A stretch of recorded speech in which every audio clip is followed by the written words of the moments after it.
Hundreds of participants at Mali's national dialogue making several recommendations, including for military leader Colonel Assimi Goïta stay at the helm for longer, and that he should be allowed to run for office when elections are finally held, along with extending military rule by 2 to 5 years.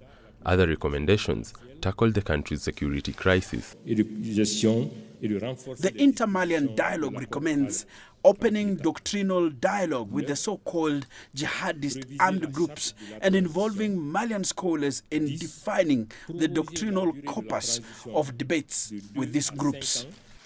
The recommendation implied that the junta will stay in power until 2027. The dialogue was boycotted by the majority of opposition, accusing army officers of exploiting it to stay in power. President Goïta has insisted the dialogue has been inclusive and free for all Malians to take part. He also called for swift implementation of the recommendations.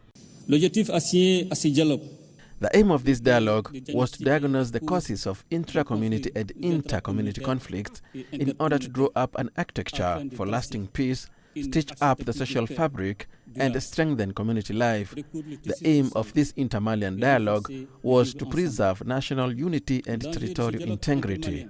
I am delighted to see that Malians have understood this and taken ownership of the process. Mali's military leaders had promised to hand over power through polls in February.